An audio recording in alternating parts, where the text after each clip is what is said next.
Is this a place that I call home to find what I've become? Walk along the path unknown. We live, we love, we lie. Hello friends, welcome to the channel. So today we will discuss about the how to identify the organic reactions. So दोस्तों आप सभी को लगभग organic reactions पहचानने में problem होती होगी। आपको ऑर्गेनिक बेसिक्स बताने वाला हूँ, तो आप इसमें मैं छोटी बातों का भी डिस्कशन करूँगा जिससे आपको ऑर्गेनिक केमिस्ट्री थोड़ी अच्छी लगने लगेगी। तो यहाँ पे हम बात करेंगे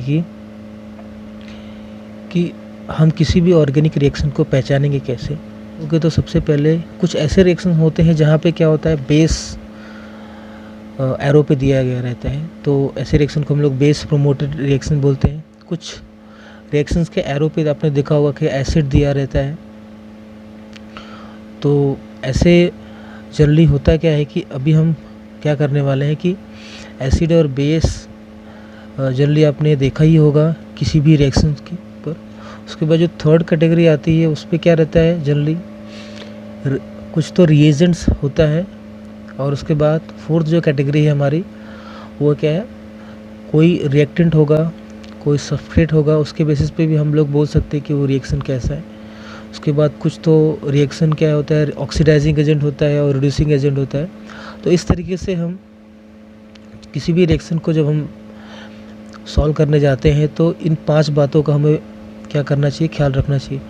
तो उसके बाद तो इस वीडियो में मैं बात करने वाला हूँ कि सबसे पहले हम बेस को प्रोमोटेड जो रिएक्शन है उसे कैसे हम फॉलो करेंगे। तो उसके पहले हमें मालूम होना चाहिए कि बेस होता क्या है और कौन कौन से बेस यूज़ होते हैं। तो लेट्स सी द बेस आपको पता होगा कि बेस होता क्या है, कि बेस जनरली जो होता है प्रोटॉन को अब्स्ट्रैक्ट करता है। So the definition for the base आपको पता ही होगा अच्छी तरीके से। कि अब सवाल ये उठता है कि जो बेस है कौन कौन से टाइप्स होते हैं बेस के। तो आपने सुना होगा कि ऑर्गेनिक जनरली हम क्लासीफाई करते हैं 2 तरीके से, एक ऑर्गेनिक और एक इनऑर्गेनिक बेस। ठीक है, तो ऑर्गेनिक बेस जो होते हैं उसमें भी क्या होते हैं, कुछ क्या होते हैं, हाइड्रोकार्बन डेरिवेटिव होते हैं। तो उसके बेसिस पे हम लोग बोलते हैं कि वो स्ट्रॉन्ग बेस है या फिर वीक बेस है। उसी तरीके से इनऑर्गेनिक बेस क्या है, वो मेटल सॉल्ट जनरली होता है, उसके बेसिस पे हम लोग उसको क्लासीफाई करते हैं। तो स्ट्रॉन्ग बेस यहाँ पे भी होता है और वीक बेस होता है। तो अब इसके बाद लेकिन हम यहाँ पे क्या बात करने वाले हैं कि एक और क्लासिफिकेशन है जो आपको ऑर्गेनिक रिएक्शन में काम आने वाली है। तो यहाँ पे जो बेस का क्लासिफिकेशन है वो क्या है, न्यूक्लियोफिलिक बेस और non nucleophilic base. Nucleophilic base जो होता है वो जनरली क्या होता है, एक न्यूक्लियोफाइल जैसा काम करता है। और वो कहाँ पे अटैक करेगा, जो न्यूक्लियोफाइल है तो उसको कहाँ अटैक करना होगा, उसको इलेक्ट्रोफाइल पे अटैक करना होगा। मीन्स ऐसे पॉजिटिव सेंटर पे, इलेक्ट्रोफिलिक सेंटर पे उसको क्या करना पड़ेगा, अटैक करना पड़ेगा। और नॉन न्यूक्लियोफिलिक बेस क्या होता है, जो क्या करेगा, इलेक्ट्रोफाइलिक पोजीशन पे अटैक नहीं करेगा। ठीक है, तो ऐसे बेस जो होते हैं नॉन न्यूक्लियोफिलिक बेस क्या होते हैं, वो प्रोटॉन को अब्स्ट्रैक्ट नहीं। ठीक है, तो ऐसे नॉन न्यूक्लियोफिलिक बेस क्या करते हैं, वो अटैक नहीं करते हैं, वो सिर्फ क्या करते हैं, प्रोटॉन ट्रैक कर सकते हैं। ठीक है, तो they can only abstract the proton. तो मतलब वो उनका काम अटैक करना नहीं होता, सिर्फ उनका काम होता है कि प्रोटॉन को अब्स्ट्रैक्ट कर लिया जाए। तो इस तरीके से हम बोल सकते हैं कि न्यूक्लियोफिलिक और नॉन न्यूक्लियोफिलिक क्या होते हैं, बेसिस होते हैं। अब उसके बाद एग्जाम्पल के थ्रू अगर हम देखेंगे तो स्ट्रॉन्ग बेस होता क्या है, स्ट्रॉन्ग ऑर्गेनिक बेस की हम बात करेंगे तो अगर जनरली आपने देखा होगा कि कहीं पे भी अगर आपको O- दिखेगा, N- दिखेगा और C- दिखेगा, तो ये सारे जो कैटेगरी होती है दैट इज़ एनायनिक स्पीसीज, जहाँ पे भी आपको ऐसा दिखता है तो वो सारे क्या होते हैं, स्ट्रॉन्ग ऑर्गेनिक बेस होते हैं। तो आपने फॉर एग्जांपल के लिए देखा होगा कि LDA, सोडामाइड देखा होगा आपने। तो सोडामाइड में जो अमाइड है वो नाइट्रोजन के ऊपर नेगेटिव चार्ज है, एलडीए में क्या है आपका, नाइट्रोजन के पास नेगेटिव चार्ज है, लिथियम हेक्सा मिथाइल डाइसिलाइल, ठीक है, अमाइन। तो इसमें क्या है, ये इसको हम लोग शॉर्ट में क्या बोलते हैं, LiHMDS। तो ये भी क्या है आपका, ये भी स्ट्रॉन्ग बेस है, क्योंकि नाइट्रोजन पे का यहाँ पे क्या है, नेगेटिव चार्ज है। तो इस तरीके से हम बोल सकते हैं। अभी अगर आप वहाँ पे अगर हम लोग क्या करते हैं, सोडियम सॉल्ट लेते हैं, तो यहाँ पे क्या हो जाएगा, ये NaHMDS। तो ये सारे के सारे अगर एरो पे आपको दिखते हैं किसी भी रिएक्शन में, मैकेनिज्म में, तो आप समझ जाइए कि ये क्या है, बेस है। कौन सा कैसे बेस है, ये स्ट्रॉन्ग बेस है। तो दीज बेसिस व्हाट, तो इस तरीके से आप और भी बहुत सारे एग्जांपल्स हैं, जैसे for example butyl lithium. Butyl lithium भी क्या है आपका, एक स्ट्रॉन्ग बेस है। Secondary butyl lithium, tertiary butyl lithium, even आपका ग्रिग्नार्ड रीजन का भी नाम सुना होगा आपने। तो जो ग्रिग्नार्ड रीजन होता है वो भी क्या होता है, स्ट्रॉन्ग बेस होता है, ठीक है। तो इस तरीके से हम बोल सकते हैं कि ये सारे के सारे जो बेस है वो क्या है, स्ट्रॉन्ग बेस है, ठीक है। तो ये सारे बेस स्ट्रॉन्ग बेस है और नेगेटिव चार्ज है। तो ये सारे के सारे नेगेटिव चार्ज कार्बन वाले हैं जो बेस है। इसके पहले हमने देखा नाइट्रोजन के ऊपर बेस था। तो ये जो है आपके 3 बेसेस है जो आपको याद रखना है। ये क्या है, ये जो तीनों बेस है ये क्या है, नॉन न्यूक्लियोफिलिक बेस है। नॉन न्यूक्लियोफिलिक मीन्स ये सिर्फ क्या कर सकते हैं, प्रोटॉन को अब्स्ट्रैक्ट कर सकते हैं। ये किसी भी इलेक्ट्रोफाइल पे अटैक नहीं कर सकते हैं। तो यहाँ पे आप देख सकते हो कि ये सारे के सारे जो बेस है, ये तीनों के तीनों बेस LDA हो गया या फिर LiHMDS हो गया, तो इनको आप बोल सकते हो कि ये हिंडर्ड बेस है और नॉन न्यूक्लियोफिलिक बेस है। उसके बाद टर्शरी ब्यूटाइल लिथियम जो होता है वो भी क्या है, बेस है, नॉन न्यूक्लियोफिलिक है, लेकिन ये उसको हैंडल करना बहुत ही मुश्किल होता है। तो इसके लिए हम क्या करते हैं, थोड़ा सा भी एटमॉस्फेयर में एक्सपोज करता है तो वो आग लग जाती है इसमें, इट विल कैच फायर। तो हमेशा इस समय ड्राई कंडीशन में रखना पड़ता है। तो इसके लिए जनरली ये टर्शरी ब्यूटाइल लिथियम हम नहीं यूज़ करते। तो 2 बेसिस यूज़ करते हैं, butyl lithium, secondary butyl lithium और ब्यूटाइल लिथियम जनरली हम यूज़ करते हैं। उसके बाद अब ऑर्गेनिक वीक बेसिस की हम बात करेंगे। तो जनरली क्या होता है कि जो भी नेगेटिव चार्ज होगा वो कॉन्जुगेशन में होगा, ठीक है। तो ऐसे बेस हम बोल सकते हैं कि वे वीक बेस है। तो उसमें आप देखोगे कि कार्बोक्सिलेट का डेरिवेटिव जो होता है वो क्या होता है आपका, एक आपका वीक ऑर्गेनिक बेस है। उसके बाद एसीटेट, उसके बाद अमाइन की भी बात कर सकते हैं। और अमाइन भी क्या है, तो अमाइन की कैटेगरी में ट्राइथाइल अमाइन है, पिरिडीन, ये सारे के सारे क्या हैं आपके di isopropyl ethyl amine, di PA। तो यहाँ पे सारे के सारे जो बेस है ये क्या है, वीक ऑर्गेनिक बेसिस है। उसके बाद एक और है DBO का नाम सुना होगा आपने। तो ये सारे जो एरो पे आपको ऐसा दिखता है तो समझ जाइए कि वहाँ पे क्या आपका बेस यूज़ होने वाला है। तो ये क्या है, डाई अज़ा बाईसाइक्लो अंडेके। तो इस तरीके से ये DBO है, ये भी क्या है आपका एक बेस है। तो इस तरीके से जो ये सारे के सारे एरो पे दिखते हैं आपको तो समझ जाइए कि ये सारे के सारे क्या है, वीक ऑर्गेनिक बेसिस है। स्ट्रॉन्ग तो आपने देख ही लिया पहले भी।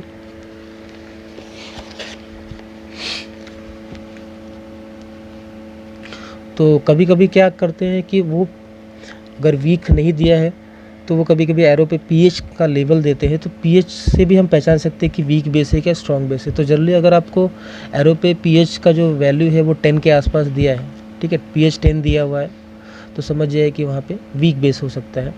अगर pH 13 या 14 दिया हुआ है अगर pH एरो के ऊपर, तो आप समझ जाइए कि वहाँ पे क्या आपका स्ट्रॉन्ग बेस दिया है।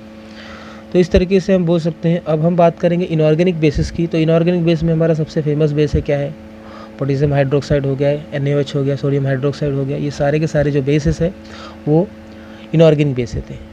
तो इनऑर्गेनिक बेस जो होते हैं वो स्ट्रॉन्ग बेस है।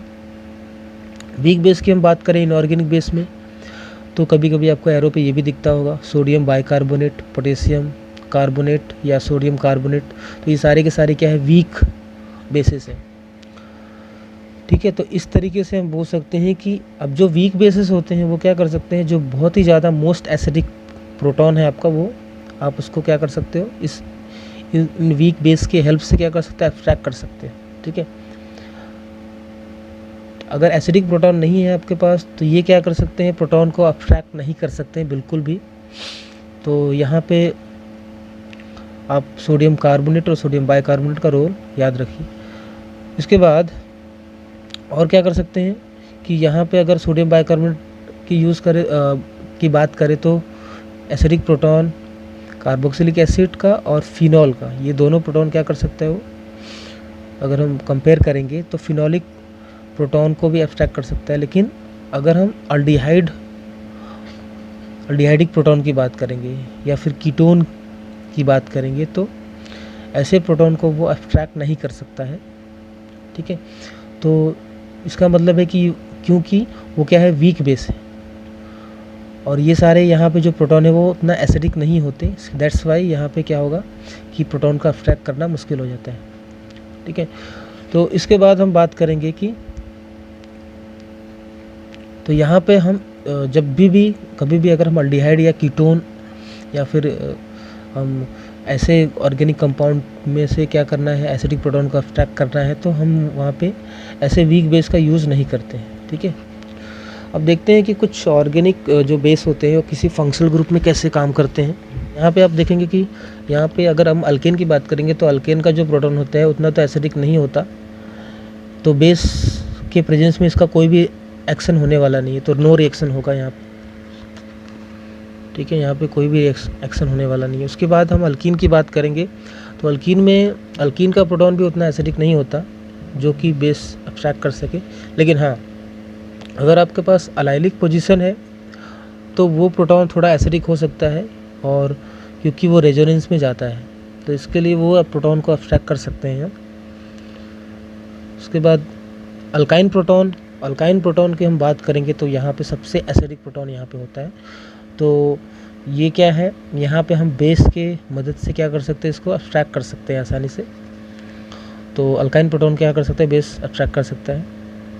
तो आपने सुना होगा कि मेटल एसिटाइलाइट जो बनता है या सोडियम एसिटाइलाइट बनता है, तो उस तरीके से हम क्या कर सकते हैं, मोस्ट एसिडिक प्रोटॉन जो अल्काइन में होता है वो एब्स्ट्रैक्ट करके हम क्या कर सकते हैं, आसानी से इसका रिएक्शन कर सकते हैं। तो इसका मतलब बेस क्या कर रहा है, यहाँ पे प्रोटॉन एब्स्ट्रैक्ट कर रहा है, इसका मतलब अल्काइन का रिएक्शन अगर आप किसी भी बेस के साथ करवाओगे तो यहाँ पे रिएक्शन होने वाला है। ठीक है, क्या बनने वाला है आपको, मेटल एसिटाइलाइट। बात करेंगे नेक्स्ट फंक्शनल ग्रुप जो है हमारा अल्डिहाइड है। अल्डिहाइड का रिएक्शन अगर आप करवाते हो बेस के साथ तो बेस क्या करेगा, इसका जो अल्फ़ा प्रोटॉन है यहाँ पे उसको एब्स्ट्रैक्ट करेगा। ठीक है, और यहाँ पे जो बनता है आप देख सकते हैं। क्यों ऐसा होता है, क्योंकि यहाँ पे ये कॉन्जुगेशन में जाता है इसके साथ, दैट्स वाई ये स्टेबल हो जाता है। और एक और कारण है कि अगर आप इलेक्ट्रॉन विड्रॉइंग ग्रुप रखते हैं तो वहाँ पे आपका ये प्रोटॉन जो है वो क्या है, after the abstraction of proton यहाँ पे जो कार्बन आयन बनेगा वो स्टेबलाइज होगा। उसके बाद नेक्स्ट है एस्टर, भी इसी तरीके से इलेक्ट्रॉन विड्रॉइंग ग्रुप है। तो यहाँ पे भी क्या होने वाला है कि आपका जो भी कार्बन आयन बनेगा अल्फ़ा हाइड्रोजन के ऊपर वो भी क्या होगा, स्टेबलाइज होने वाला है। इसके बाद इसी तरीके से जो विड्रॉइंग ग्रुप है आपका नाइट्रो है, साइनाइड है, तो ये भी क्या करेंगे, इनका भी अब क्या करोगे, अल्फ़ा हाइड्रोजन को एब्स्ट्रैक्ट करोगे तो क्या होगा, वहाँ पे स्टेबलाइज हो जाएंगे। तो इस तरीके से आप देखोगे तो आप कौन कौन से प्रोटॉन को एब्स्ट्रैक्ट कर सकते हो, कौन से प्रोटॉन को एब्स्ट्रैक्ट नहीं कर सकते हो, ये आपको रिएक्शन में देख के पता चल जाएगा। तो इसके लिए आपको सिर्फ यही पता होना चाहिए कि कहाँ पे एसिडिक प्रोटॉन है, वो आपको ढूंढना होगा। नेक्स्ट है आपका अल्कोहल की बात करेंगे। तो अल्कोहल में अगर आपने देखा होगा कि अल्कोहल का भी अगर कोई भी प्रोटॉन हेटेरो एटम को अटैच्ड है तो, और ये आपका क्या है, इलेक्ट्रोनेगेटिव ऑक्सीजन एटम है, तो इसकी वजह से ये प्रोटॉन आपका क्या होता है, एसिडिक हो जाता है। तो इसके लिए ये क्या होगा, कोई भी बेस इस प्रोटॉन को एब्स्ट्रैक्ट कर सकता है। इसके बाद अमाइन की बात करेंगे तो अमाइन का जो प्रोटॉन है इसके साथ क्या होगा, बेस जो है इसको एब्स्ट्रैक्ट नहीं कर सकता इस प्रोटॉन को। क्यों, क्योंकि ये उतना ज़्यादा इलेक्ट्रोनेगेटिव नहीं है जो क्या करे, इस हाइड्रोजन के इलेक्ट्रॉन डेंसिटी को अपनी तरफ पुल करे और ये प्रोटॉन आपका एसिडिक हो जाए। नहीं, क्यों ऐसा होता है, क्योंकि आपको ऑलरेडी पता है कि यहाँ पे ऑलरेडी नेगेटिव चार्ज है यहाँ पे, तो ये यहाँ पे क्या होगा, इलेक्ट्रॉन डेंसिटी ज़्यादा है, तो इस केस में प्रोटॉन का एब्स्ट्रैक्शन नहीं होगा। इवन अगर आप एक और स्ट्रॉन्ग बेस लेते हैं अगर आप, ठीक है, तो एब्स्ट्रैक्ट कर सकता है। तो अगर हमने क्या किया यहाँ पे बहुत ही ज़्यादा स्ट्रॉन्ग बेस लिया तो ये प्रोटॉन को अब्स्ट्रैक्ट कर सकता है, अदरवाइज़ नहीं करेगा। उसके बाद हाँ, अब उसके बाद अगर आपको जनरली नाइट्रोजन के ऊपर जो प्रोटॉन का अब्स्ट्रैक्शन कब होता है, नाइट्रोजन जनरली आपका क्या होता है, जो अमाइन का नाइट्रोजन है वो न्यूक्लियोफिलिक नाइट्रोजन जैसा वर्क करता है, मतलब एज अ न्यूक्लियोफाइल वर्क करता है, तो वहाँ पे हम प्रोटॉन का अब्स्ट्रैक्शन नहीं करवा सकते हैं। हाँ, उसके बाद हम बात करेंगे कि अगर अनदर कंपाउंड लेते हैं, जैसे अमाइड ले लिया हमने, तो अमाइड के केस में ये थोड़ा सा क्या होता है, एसिडिक होता है। क्यों? क्योंकि because of the electron withdrawing nature of this attach to this nitrogen atom.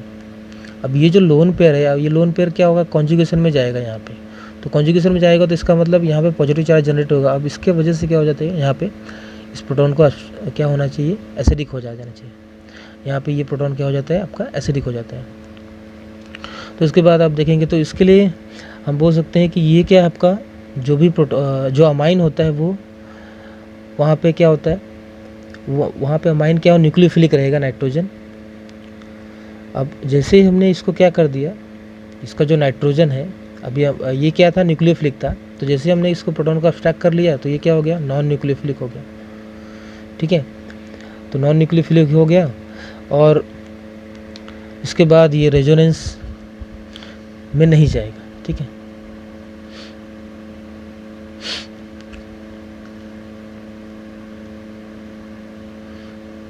now is the non-nucleophilic because the lone pair involved in the resonance and nucleophilicity is very less। यहाँ पे nucleophilicity जो हो जाती है वो थोड़ा कम हो जाती है। अब उसके बाद नेक्स्ट की हम जब बात करेंगे, न्यूक्लियोफिलिसिटी कब बढ़ेगी, जब हम नाइट्रोजन के ऊपर से आप नेगेटिव चार्ज रखते हो तो वहाँ पे न्यूक्लियोफिलिसिटी क्या हो जाएगी, बढ़ जाएगी।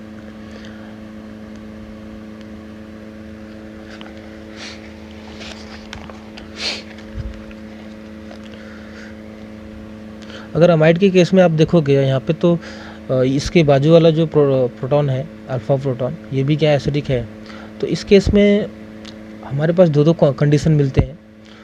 तो जल्दी अमाइड में हम क्या करते हैं कि ऐसे सिचुएशन होने की वजह से हम जल्दी क्या करते हैं, इसको ऑर्गेनिक सिंथेसिस में प्रेफर नहीं करते हैं। ठीक है, तो यहाँ पे अभी हम बात करेंगे दूसरे फंक्शनल ग्रुप की,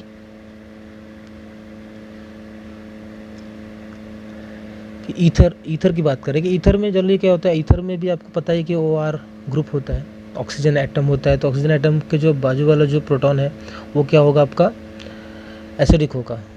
लेकिन ये उतना एसिडिक नहीं होता है, इसके लिए हम क्या करते हैं, स्ट्रॉन्ग बेस यूज़ करते हैं ताकि इस प्रोटॉन को अब्स्ट्रैक्ट कर सके। ये जनरली आपने एग्जाम्पल देखा होगा, विटिक रीअरेंजमेंट में देखा होगा। तो इस तरीके से हमने बहुत सारे फंक्शनल ग्रुप देख लिए।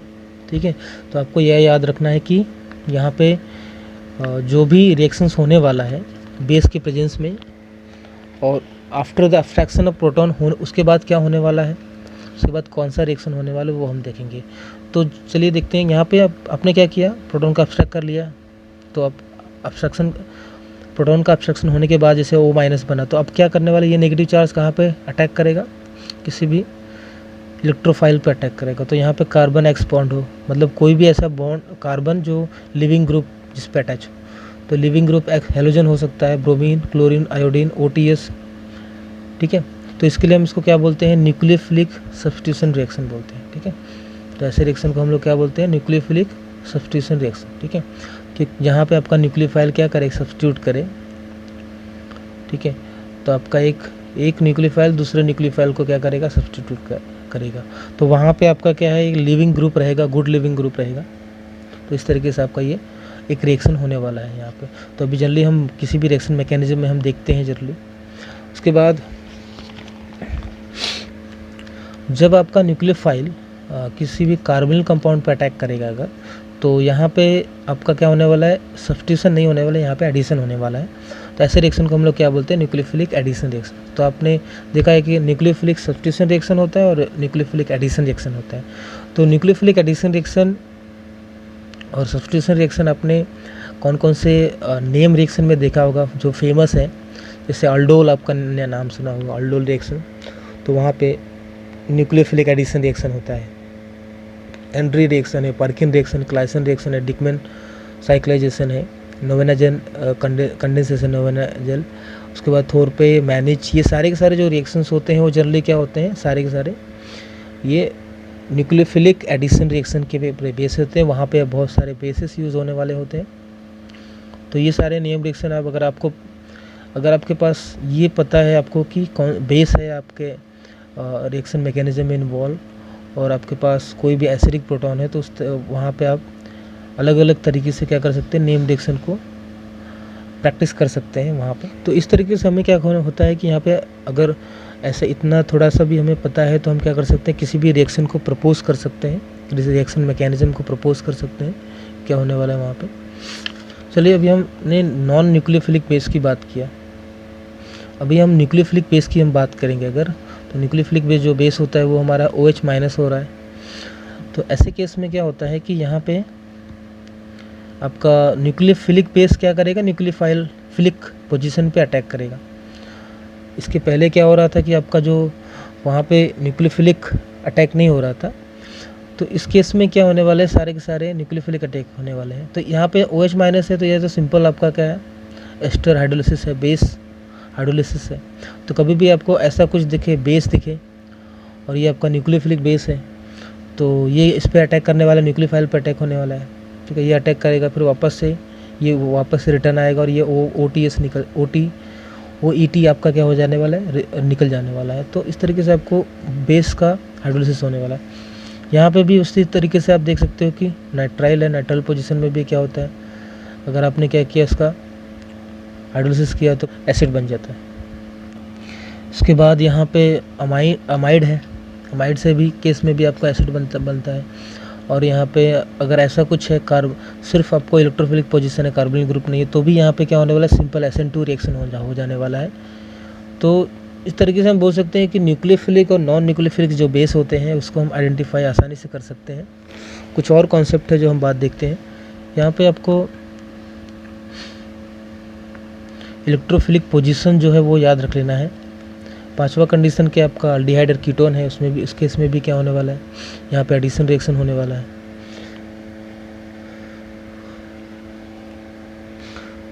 तो यहाँ पे आपको सिर्फ इतना याद रख लेना है कि न्यूक्लियोफिलिक बेस अगर है तो यहाँ पे एडिशन हो रहा है, नॉन न्यूक्लियोफिलिक है तो वहाँ पे क्या हो रहा है, सब्स्टिट्यूशन हो रहा है।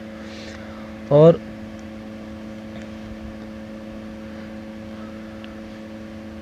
तो इस तरीके से और भी कुछ रिएक्शंस है जो फेमस है। कैनेज़ेरो का नाम सुना होगा आपने, अल्डोल का तो नाम आपने सुना है, कैनेज़ेरो का नाम सुना होगा। तो इस तरीके से ये सारे के सारे जो रिएक्शन है वो वहाँ पे बेस का बहुत ही इम्पोर्टेंट होता है। अभी हम बात करेंगे कि कौन कौन से ऐसे रिएजेंट होते हैं जो यूज़ होने वाले हैं किसी भी ऑर्गेनिक रिएक्शंस में। तो सबसे पहले हम बात करेंगे कि हमें सारे के सारे रिएजेंट को याद नहीं रखना है, हमें बाय हार्ट करके रखना नहीं है। हमें क्या करना है, कुछ सिलेक्टिव रिएजेंट जो हमें याद रखना है, जो एरो पे दिखता है तो आपको तुरंत पहचान लेना है कि वहाँ पे हमें क्या करना है। तो सबसे पहला जो रिएजेंट हम बात करेंगे TBF। तो अगर ऐसा कोई रिएजेंट आपको दिखता है तो टेट्रा ब्यूटाइल अमोनियम फ्लोराइड, तो ये इसका जो फंक्शन होता है मेन, ये क्या करता है, फ्लोराइड डोनर होता है। इतना याद रखिए, फ्लोराइड डोनर होता है।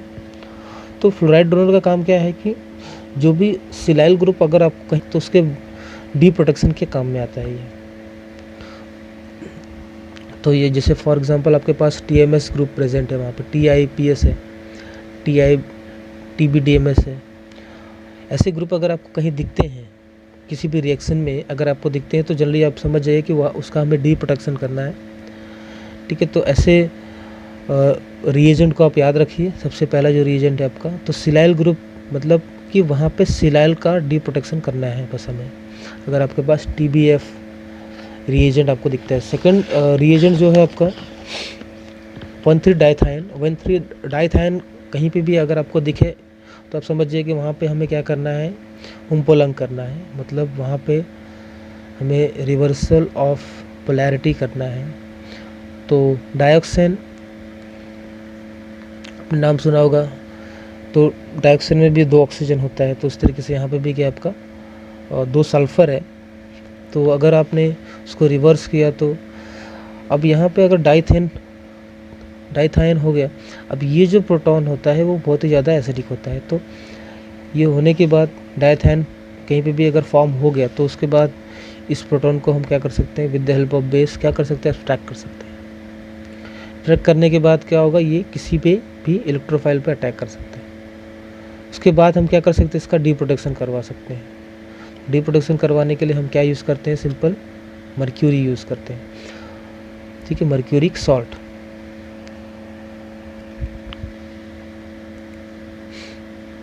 उसके बाद AIBN का नाम सुना होगा आपने। AIBN ये क्या है, रेडिकल इनिशिएटर होता है, मतलब रेडिकल को फॉर्म करेगा पहले और वहाँ से रिएक्शन को स्टार्ट करेगा। तो जितने भी रेडिकल रिएक्शन होते हैं वहाँ पे आपको AIBN ज़रूर दिखेगा वहाँ पे। उसके बाद ट्राईब्यूटाइल टिन हाइड्राइड भी दिखता है आपको। तो ऐसे रिएजेंट अगर आपको एरो पे दिखेगा तो समझ जाइए कि वहाँ पे रेडिकल रिएक्शन होने वाला है। तो रेडिकल जनरेशन जहाँ पे बात करेंगे वहाँ पे ये सारी चीज़ें हमें फॉलो करना है, ठीक। AIBN और ट्राईब्यूटाइल टिन हाइड्राइड, ये दोनों रिएजेंट आपको याद रख लेना है। उसके बाद आपका एक रिएजेंट है जो है CaS2, carbon disulphide and methyl iodide. अगर आपको ऐसा कोई रिएजेंट दिखता है एरो के ऊपर तो समझ जाइए कि वहाँ पे आपको सुगेव एलिमिनेशन करना है। सुगेव एलिमिनेशन का मतलब वहाँ पे जेंथेट एस्टर फॉर्म करना है। जल्दी आप ये फॉलो करोगे, सर्च करोगे तो आपको पता चल जाएगा यहाँ पे। तो यहाँ पे आपको सुगेव एलिमिनेशन मतलब वहाँ पे अल्कीन फॉर्म होने वाला है, एलिमिनेशन रिएक्शन होने वाला है। पहले एस्टर बनेगा फिर बाद में एलिमिनेशन हो जाएगा वहाँ पे। तो सुगेव एलिमिनेशन आप बाद में देखिए कि होता क्या है वो। उसके बाद नेक्स्ट रिएजेंट है, बहुत इंपॉर्टेंट रिएजेंट है, जो क्या है आपका सोडियम साइनोबोरोहाइड्राइड। सोडियम साइनोबोरोहाइड्राइड जो होता है वो क्या करता है, ये रिएजेंट हो या फिर क्या हो सोडियम, ये आपका ट्राई एसिटाइल बोरोहाइड्राइड अगर आपके पास है, ये दोनों रिएजेंट अगर आपको एरो पे दिखता है तो हमेशा याद रखें कि ये इमाइन का रिडक्शन करता है ये, ठीक है। अगर ऐसे रिएजेंट है तो ये क्या करते हैं, इमाइन का रिडक्शन करते हैं। अल्डिहाइड एंड कीटोन्स जो होते हैं वो उसका रिडक्शन, ये रिडक्शन कौन करता है, सोडियम बोरोहाइड्राइड करता है, ठीक है। लेकिन अगर इमाइन है अगर तो इमाइन का रिडक्शन कौन करेगा, सिर्फ यही करेगा।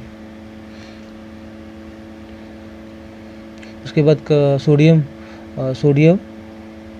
बोरोहाइड्राइड भी हम यूज़ करते हैं, ठीक है, इतना याद रखिए इमाइन के लिए। और उसके बाद नेक्स्ट रिएजेंट जो है आपका, ये आपका PHSE chloride, phenyl selenium chloride. अगर आपको ये दिखता है, ये ग्रुप कहीं दिखता है प्रेजेंट अगर आपके पास है, या फिर आपको एरो पे ऐसा दिखता है कहीं, तो समझ जाए कि वहाँ पे भी क्या होने वाला है, एलिमिनेशन होने वाला है। तो जनरली हम क्या करते हैं, इसका ऑक्सीडेशन इसमें क्या करेंगे, पहले सिलाइल ग्रुप का रिएक्शन करवाएंगे, सिंपल आपका क्लोरीन निकल जाएगा। उसके बाद हम उसका ऑक्सीडेशन करवाते हैं, ठीक है। ऑक्सीडेशन करवाने के बाद क्या होगा, एक गुड लिविंग ग्रुप में एक क्या होगा, वहाँ पे सिन एलिमिनेशन हो जाएगा। ये जल्दी आप फॉलो करेंगे तो आपको समझ में आ जाएगा। जस्ट रिएजेंट की मैं डिस्कशन कर रहा हूँ, वहाँ पे हम रिएक्शन मैकेनिज्म में हम डिटेल में डिस्कस करने वाले हैं ये सारी की सारी रिएजेंट। उसके बाद अगर आपके पास नाइट्राइट मतलब किस फॉर्म में दिया हुआ, अगर आपको एरो के ऊपर NaNO2 दिया हुआ है, ठीक है, या फिर टर्शरी ब्यूटाइल ONO2 दिया हुआ, ये दोनों दिए हुए, ये जल्दी किस केस के लिए आपका, जल्दी आपका ऑर्गेनिक, ये आपका ऑर्गेनिक नाइट्राइट है, ठीक है, और ये आपका इनऑर्गेनिक नाइट्राइट। तो अगर ये दोनों एरो पे दिए तो समझ जाए कि वहाँ पे आपको क्या करना है, डाइजोटाइजेशन करना है। अगर आपको ये एरो पे दिया हुआ है तो आपको समझिए क्या करना है, डाइजोटाइजेशन करना है। और डाइजोटाइजेशन के बाद आपको पता है कि गुड लिविंग ग्रुप में कन्वर्ट हो जाता है आपका अमाइन ग्रुप। तो N2 ग्रुप क्या होगा, N2+ फॉर्म हो जाएगा वहाँ पे, और N2 नाइट्रोजन क्या होगा, लॉस होगा। उसके बाद आपके पास है लिथियम एंड लिक्विड अमोनिया। अगर आपके पास ये रिएजेंट दिया हुआ है, अगर आपको एरो पे ये रिएजेंट दिया हुआ है तो समझ जाइए कि वहाँ पे आपको क्या क्या कर सकते हैं, कौन कौन से पॉसिबिलिटी हो सकती है। तो वहाँ पे आपको जनरली सबसे पहले तो क्या कर सकता है, यहाँ पे अल्काइन का रिडक्शन करेगा।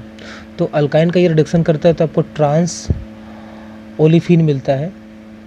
और दूसरा उसका फंक्शन क्या होता है कि बर्च रिडक्शन कर सकता है ये, ठीक है। और जो थर्ड केस है वो अल्फ़ा बीटा अनसैचुरेट केस है, जल्दी ये आपको नहीं पता हो। तो यहाँ पे अल्फ़ा बीटा अनसैचुरेट के केस में ये क्या होगा, इसका रिडक्शन करता है, जो आपका 1,4 रिडक्शन है वहाँ पे होने वाला है यहाँ पे। तो वो जो डबल बॉन्ड है alpha beta unsaturated double bond है उसका रिडक्शन होने वाला है वहाँ पे। क्यों? क्योंकि वहाँ पे आपका हाइड्राइड डोनेशन क्या करता है, अमोनिया क्या कर प्रोवाइड करता है, प्रोटॉन प्रोवाइड करता है वहाँ पे। तो इस तरीके से आप सारे के सारे रिएजेंट को सिर्फ पहचानिए। उसके बाद आपको है very famous, that is R2CuLi, मतलब ये कि आपका गिलमन रिएजेंट है। कभी कभी गिलमन रिएजेंट आपको इस फॉर्म में नहीं दिया रहता है, आपको इस फॉर्म में दिया रहता है, तो आपको RLi प्लस कॉपर आयोडाइड भी दिया रहता है। तो आपको ये देखना है कि वहाँ पे भी गिलमन रिएजेंट ही फॉर्म होने वाला है। तो इस तरीके से गिलमन रिएजेंट का क्या फंक्शन है, क्या होता है कि 1,4 एडिशन करता है। कभी कभी आपको गिलमन रिएजेंट नहीं दिएगा, कभी कभी आपको कॉपर दिया रहेगा और गिग्नार्ड रिएजेंट दिया रहेगा, तो वहाँ पे भी गिलमन रिएजेंट फॉर्म होने का चांसेस होता है।